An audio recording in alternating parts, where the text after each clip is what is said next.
Welcome to The Bid, where we break down what's happening in the markets and explore the forces changing investing. I'm your host, Oscar Pulido. Today, we're wrapping up our mini-series on megatrends. On our last 4 episodes, we've covered megatrends across a wide spectrum, how advancements in healthcare and genomics have helped us fight the COVID-19 pandemic, the transition to a lower carbon economy, how China has become a global superpower, and the growth of autonomous and electric vehicles. On today's episode, we'll talk about what we missed and what's next for megatrends with Jeff Spiegel, BlackRock's U.S. head of Megatrends and International ETFs.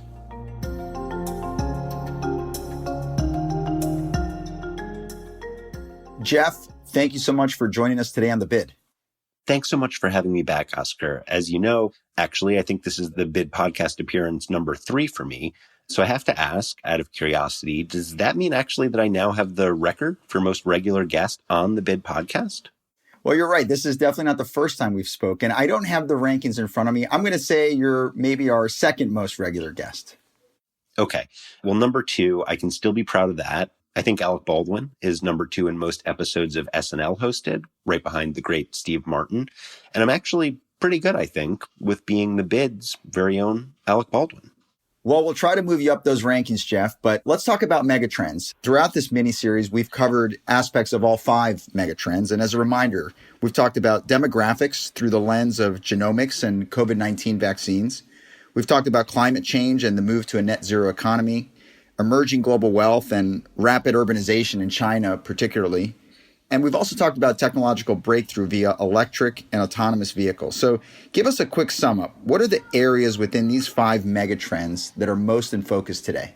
Well, it's always really tough to choose. And I think at the moment, particularly so, because really during a crisis, we most forcefully see the impact of creative destruction. So, for example, if you look at the share price of a lot of today's mega cap technology firms, the ones that rose to prominence really off the last 20 years of megatrend themes, think things like social media, e-commerce, the smartphone, their leap forward really came on the heels of the Great Recession, that past crisis after which capital was really reallocated at large by investors. And as we face the COVID-19 crisis, we've actually seen a similar phenomenon as investors again look to the future. And as we heard from so many of the amazing guests in episodes 1 through 4 of the series, and I should note, I'm humbled to be following them today, we heard about the many areas where those future-seeking investors are going. But I won't totally dodge the question, Oscar, so I'll take it megatrend by megatrend and see if I can give you an answer here. We'll start with tech breakthroughs. Cybersecurity is the main area of focus. In fact, cyberattacks have actually increased 400% during COVID-19, which makes sense with everyone moving really to an online lifestyle. And cyber criminals have shifted more recently to targeting critical infrastructure, supply chains, and that's been in focus with the Colonial Pipeline attack, disrupting oil transmission, the JBS hack, wreaking havoc on livestock markets, and the responses of corporations and most recently, the federal government in pushing forward protection against these threats. In demographics, and really, given how many Americans have already experienced the benefits of genomics and immunology in the form of a jab, I'll leave this one at 2 words, and those words are mRNA vaccine. I think enough said on that one. But for urbanization and climate change, I'll actually lump these together. Whether it was the record-breaking almost $800 billion into traditional and renewable infrastructure passed by the EU last year, or the current debate in the US that's already seen Republicans and Democrats agree that our own infrastructure in this country needs $1 trillion of spending, government efforts to build out infrastructure, from bridges to tunnels to EV charging stations, and even connected cities, are really top of mind. And then, of course, in emerging global wealth, here we've seen some short-term challenges as emerging markets have been less able to scale up vaccinations versus developed ones. But we continue to see record levels of inflows, actually, into emerging markets as an asset class, into countries like India and Brazil, as well as the broad emerging market benchmark, as investors really look past today to the seemingly unstoppable rise of middle-class consumers in these markets over the mid to long term.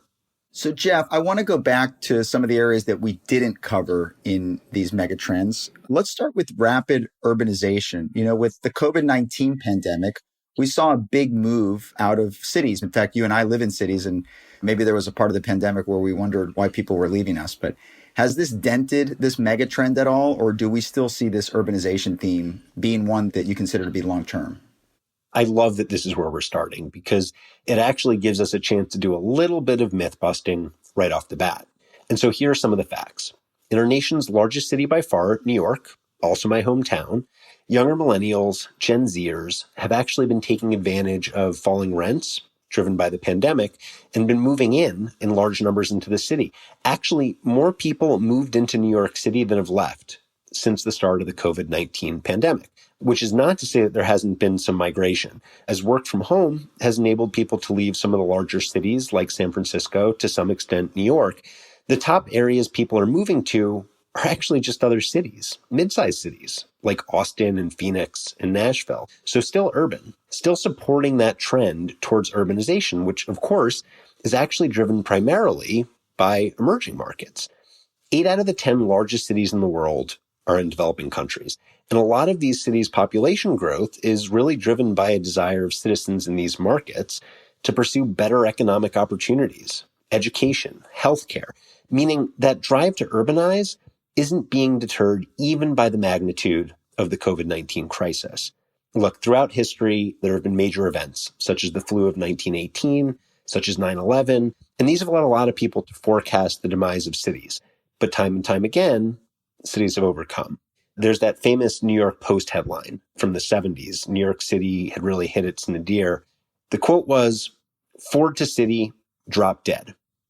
But each time, even with this pronouncement from then President Gerald Ford, people have returned to New York and to other cities to pursue economic opportunities, maintain proximity to networks of capital and innovation and culture. And simply put, I wouldn't bet against the major cities, the major metropolises. And as a lifelong New Yorker, I'd never bet against New York. There's no question that New York is exhibiting a lot of resilience. We're seeing some of the activity pick up now. So it's interesting to hear you talk about the people actually moving into New York being in greater numbers than those that have left since the pandemic. But as cities grow and develop, one thing that comes to mind is the need for infrastructure. So what are the latest developments here? So infrastructure revitalization in the US is like that old joke about the weather. Everyone talks about it. No one ever seems to do anything about it. The United States is the wealthiest nation in the world, but it ranks 13th in infrastructure, and that poor status has persisted for some time. That said, even in this totally unprecedented political gridlock, where it seems like there's nothing Democrats and Republicans actually agree on, both are calling for over $1 trillion of infrastructure spending right now. Specifically, if you look at President Biden's plan, he's focused on modernizing 20,000 miles of highway, roads, and streets, fixing the 10 most economically significant bridges in the nation, repairing the worst 10,000 smaller bridges, providing critical linkages to communities, replacing thousands of buses and rail cars, hundreds of train stations, renewing airports, modernizing seaports, expanding transit and rail into new communities. That's just on the traditional infrastructure piece. Most of these sorts of items are the kind that both Democrats and Republicans are actually supporting together right now, and really areas that set us up for the future modernization and needs of an urban society. Well, and when we think about infrastructure, you might remember we spoke with Will Araujo of Cruise and the development going on around electric and autonomous vehicles. We talked about how these vehicles could help with ride sharing and change the way that people commute. So how will cities adapt and become smarter to support the needs of these technological advancements? I'm thinking, for example, about the charging stations that you need for these electric vehicles. Yeah. So unfortunately, everything's not always totally rosy in Washington. And so this gets into some of the components of the Biden Build Back Better plan that are less aligned across Democrats and Republicans. For example, President Biden's proposal involves spending about $174 billion building 500,000 electric vehicle charging stations by 2030. And as with anything political, it's hard to say whether this provision will make it into the final bill. But, and you heard this from Will really clearly, the electric vehicle future appears to be coming either way. There are, pardon the pun, a lot of speed bumps for electric vehicles today. Actually, only 26% of rural citizens have an EV charging station within 5 miles of their home. Even in densely populated areas, only about 65% of people are that close to a charging station. So whether or not in the US, the federal government is going to be the driving force, these issues are being addressed in America and around the world. Over 65 million EVs are predicted to be sold by 2040, and a lot of progress is actually going to come out of local government regulation. In California, we'll see the banning of sales of traditional combustion engines as soon as 2035. And it's a truism in the car industry that so goes California, so goes the automobile. The world's 100 most populous cities emit 1/5 of global carbon emissions, and EVs are being seen by many of them as a way to curb those emissions impacts. And again, many of those cities are in the emerging world, where countries like China have ambitions to achieve carbon neutrality by 2060, a goal which absolutely depends on advances in energy-related technologies, and certainly that includes electric vehicles. Jeff, obviously the examples that you cite around electric and autonomous vehicles are a great example of technological breakthrough, which is one of the megatrends. But what other examples within tech can we think about that are progressing? In our upfront, I noted that cybersecurity is really the most in-focus area within the tech breakthrough megatrend. So I think it probably makes sense to start there. In 2011, there were 2 cyber criminals on the FBI's most wanted list, and today there are actually over 100. In fact, those folks and others are hacking a new computer roughly every 39 seconds. In response to that, corporate spending on cybersecurity to counter the threat is rising quickly. Worldwide spending on information security and risk management, tech and services, is actually forecast to top $150 billion this year, up 12% from last year and a staggering 50% from 4 years ago.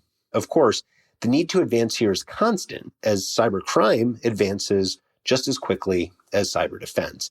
And that means renewed investment is just constantly required. But the work actually goes beyond the private sector. In May, President Biden signed an executive order to improve the nation's cybersecurity and to create a standardized playbook and set of definitions for federal responses to cyber incidents.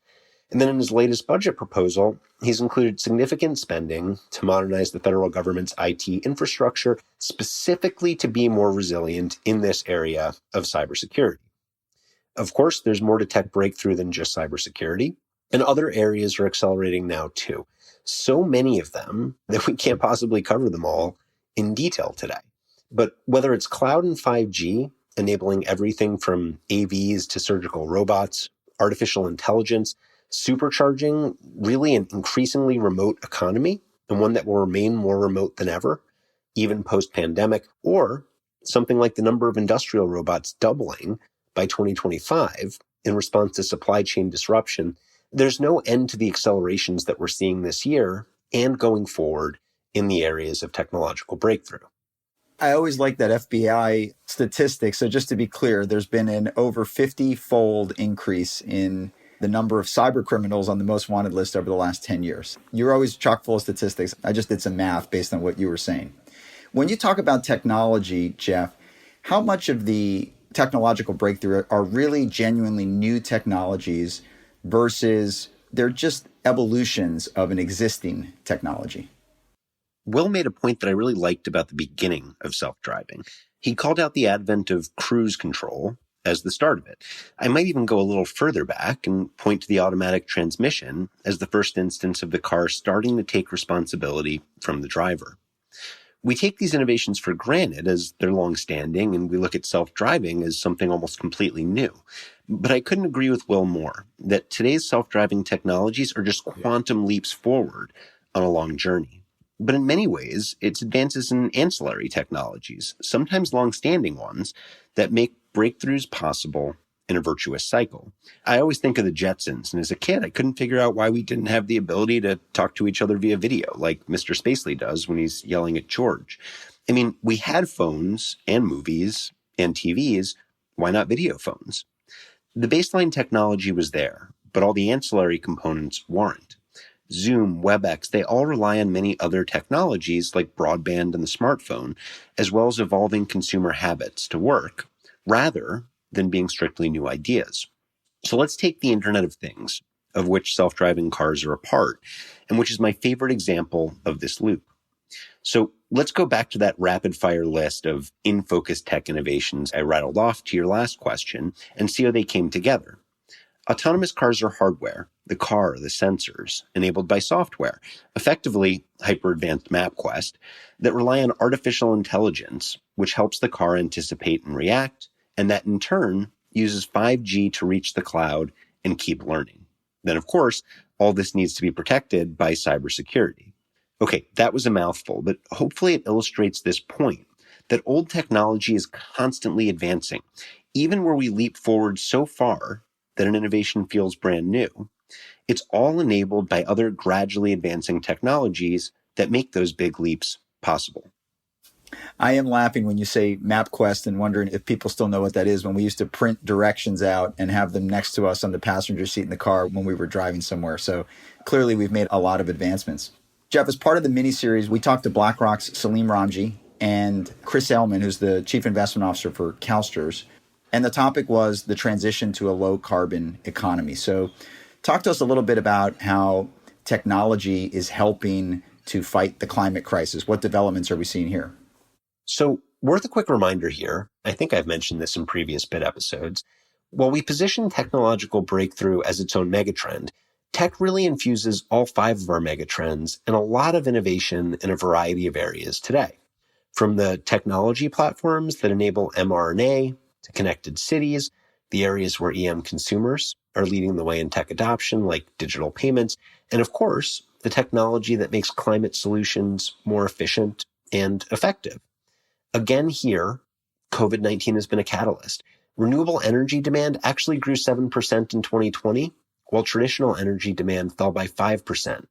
Much of this is enabled by rapidly advancing tech in energy capture, storage, and transmission that'll enable 50% of the world's energy to come from solar and wind alone by 2050. As ever, necessity is the mother of invention. So in April, the U.S. committed to halving emissions by 2030, and that's a feat only possible via expanding our production and consumption of clean energy. We already talked about China's net neutrality target, and countries in Europe, out to as far as Japan, have all made similar announcements. What that means is that the public and private sectors really have no choice but to keep innovating, investing, and developing technologies to reach these critical targets. So let's switch gears and let's talk about demographics and social change. On the first episode of the miniseries, we focused on genomics research with Stefan Boncels, the CEO of Moderna. And we also talked to Dr. Samarth Kulkarni, the CEO of CRISPR Therapeutics. And Jeff, you've alluded to this, the advancements in medicine, how they've allowed us to develop vaccines for things like COVID-19 in record time. So what other developments in healthcare are we seeing? Before answering that, can we just reflect for a moment on Samarth's comment that children born today are likely to have a life expectancy of 120 years, driven by advances in cell and organ regeneration that actually make 150 years look plausible. That's kind of blowing my mind, because if you look at even the past decade or so, global life expectancy has been rising super rapidly, but it's still only reached about 73 years so far. Actually, from 2015 to 2025, the number of people worldwide over 60 is going to have doubled from 1 billion to 2 billion people. And we kind of have 2 phenomena going on here. First, that people are living longer, and second, that fewer people are being born, meaning a greater percentage of the world's population is therefore older. That aging population and associated increase in healthcare expenditure globally, that's what's driving an amazing amount of spending and therefore innovation and breakthroughs in medicine that are going to make the potential for that prediction, that 120-year life expectancy, possibly come true. So let's take a look at some examples. There are new approaches in immunotherapy to leverage or manipulate a patient's own immune system to fight rheumatoid arthritis, gastric cancer, and a variety of other cancers. Gene editing is allowing us to, for the first time this year, begin releasing genetically modified mosquitoes that can cull the broader mosquito population and prevent the transmission of some of the world's worst killers, like malaria and dengue fever, in addition to more emerging threats like Zika. And before we even get to that fully organic organ replication that you guys were talking about, scientists believe they can actually first get to a point where they'll be 3D printing functioning organs that are custom made for each patient. And that's estimated to save millions of lives each year alone. But actually, all of that just covers what we think of as traditional medical breakthroughs, where technology plays a role. But in the more traditional sense of technology, beyond medicines and vaccines, there's a really important virtual angle at play here too. So since the onset of the COVID-19 pandemic, the Mayo Clinic has actually conducted more telehealth visits per day than all visits in health combined in 2019. COVID has changed the game here, with countless millions of people, frankly, forced to get comfortable with telemedicine over the last year. And this is really critical in supporting that aging population, because it means that technology is enabling the application of medicine at scale. It's estimated that a single medical practice can save its patients about $3 million in total and reduce travel by about 4 hours per year per patient by offering telemedicine. And again, with this larger population, particularly older population, not only is that more convenient, but it's more efficient and it's more cost effective for the individual seeking care, as well as for society that's paying for a lot of that care. It is really interesting when you think about the advancements in healthcare. And when you talk about a life expectancy of 120 or even 150, it seems hard to believe. But I guess there was a time when you lived on planet Earth that living to the age of 73 also seemed kind of impossible. So don't bet against human innovation. Jeff, you might remember we also talked to BlackRock's Molly Rosenman. We talked to her about the trend of emerging global wealth. Molly is now on her second career stint in China. In China, there has been a one-child policy for many years that has resulted in a population that has aged, and where we have a lot of people really over the age of 60, that percentage of people is only going to continue to grow. Just recently, they've announced a three-child policy. There's been an evolution in how Chinese government officials think about the demographic challenges. So how does this trend of emerging global wealth play out in economies like China and India, vis-a-vis how it plays out in economies like the US and Japan? Actually, as an aside, and I don't know if you know this, Oscar, I'm really personally grateful to Molly. She's the person who brought me into BlackRock years ago, and I've had the privilege of having her be a mentor to me ever since. And I thought it was awesome to get a take from Molly, a professional who's lived and worked in the Asia-Pac region on two sides of a roughly 20-year span. So for some time now, China has been the world's most populous country. But as Molly talked about, we're now at an inflection point. Shortly, India will actually overtake China as both reach about 1.5 billion people in the next 5 years. So China's older population is growing rapidly, but its younger population is in decline by the numbers. Let's compare that. India's population growth is largely fueled by a younger demographic, meaning that there are more young workers able to replace older workers as they exit the workforce. That's a pretty fundamental difference in the societal burden of an aging population between the two countries. Let's take Japan and Europe. Here, we actually also have low birth rates, meaning the situation demographically is more akin to China's, but the difference is the social safety net. These places are already largely urbanized, which means you haven't seen the older population sort of left behind geographically and more on its own as younger folks move to cities, which is what you've seen in China. And these places also have more established healthcare and pension schemes for the elderly. So that social safety net is really important. At the end of the day, what that's telling us is that China is actually facing a fairly unique challenge here in being an emerging market country with such low birth rates and also having a large elderly population without a social safety net in place. That said, China is also the most exciting emerging market country when it comes to innovation. The top 7 EM economies will be bigger than the top 7 DM economies by 2036, and China is by far the first among them. I should say by EM, I mean emerging markets, and by DM, I mean developed markets. So by 2030, as much as 60% of energy is going to come from renewables. Over the next 10 years, Shanghai is going to add about 7 million new citizens. China's already number one in the installation of 5G infrastructure and developing a homegrown semiconductor sector. It's the leader in mobile payments and it has the world's largest online population by far. So investors have to balance some of the demographic headwinds we just talked about, not to mention some of the social and governance challenges in China that we heard from Molly about, with those amazing tailwinds that China has going for it as it moves forward so rapidly in areas like climate and technology. Jeff, I really like what you said. Megatrend investing is about investing in human innovation. So really, from an investment perspective, how should we think about where the best opportunities are? Totally. We're building on each other's ideas, just like great technology is building out this ecosystem in a virtuous cycle. So virtuous cycles everywhere. And I think there's also a virtuous cycle to the way we talk about investing in megatrends, 3 items that are self-reinforcing and really critical. The first is to wait for tomorrow.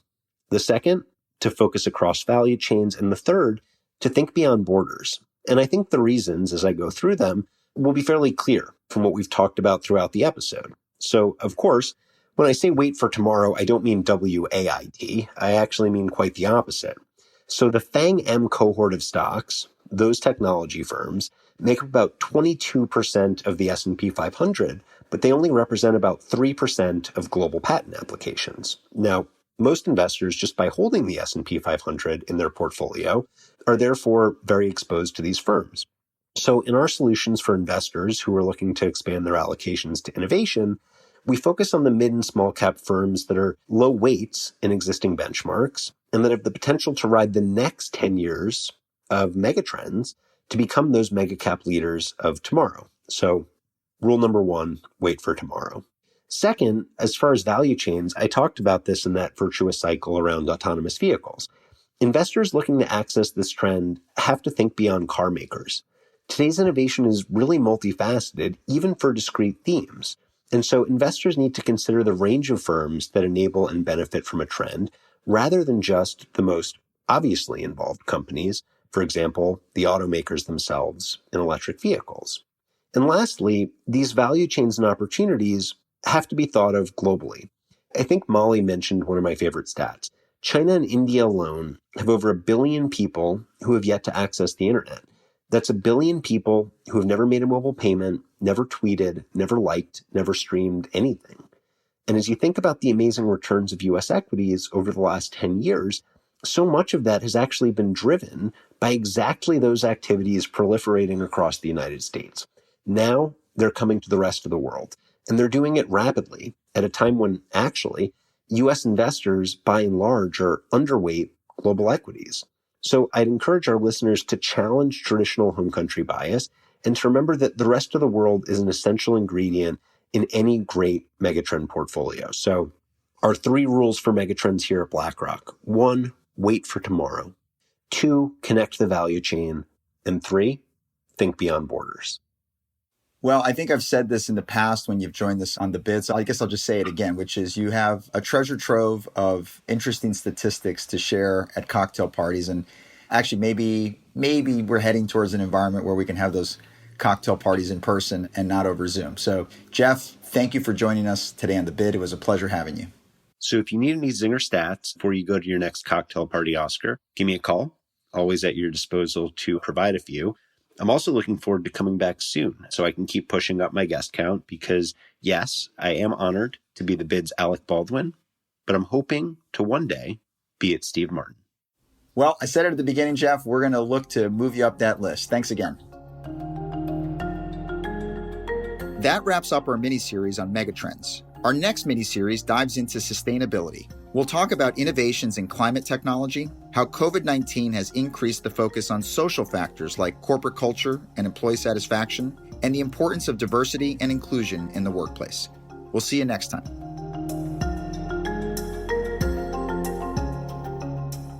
This material is for informational purposes and is prepared by BlackRock, is not intended to be relied upon as a forecast, research, or investment advice, and is not a recommendation, offer, or solicitation to buy or sell any securities or to adopt any investment strategy. The opinions expressed are as of the date of publication and are subject to change. The information and opinions contained in this material are derived from proprietary and non-proprietary sources deemed by BlackRock to be reliable, and are not guaranteed as to accuracy or completeness. This material may contain forward-looking information that is not purely historical in nature. There is no guarantee that any forecast made will come to pass. Reliance upon information in this material is at the sole discretion of the listener. Past performance is not indicative of current or future results.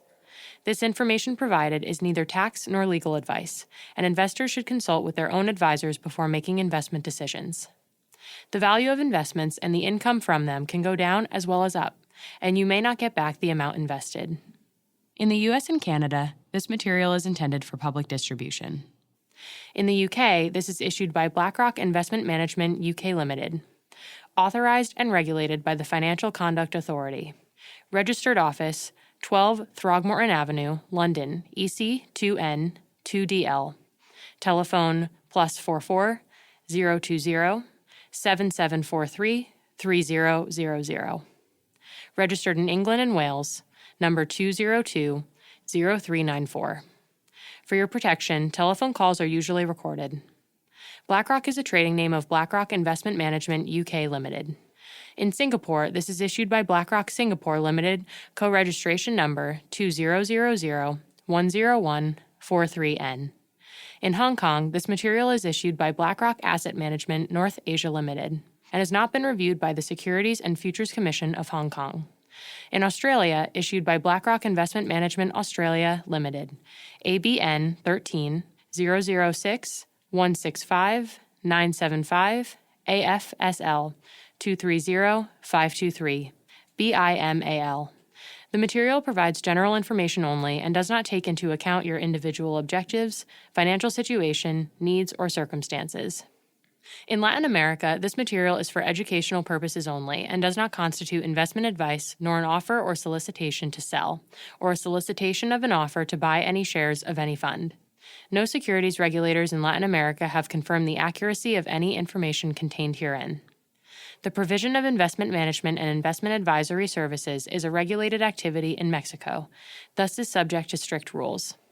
For more information on the investment advisory services offered by BlackRock Mexico, please refer to the Investment Services Guide, available at www.blackrock.com/mx. Copyright 2019, BlackRock Inc. All rights reserved. BlackRock is a registered trademark of BlackRock Inc. All other trademarks are those of their respective owners.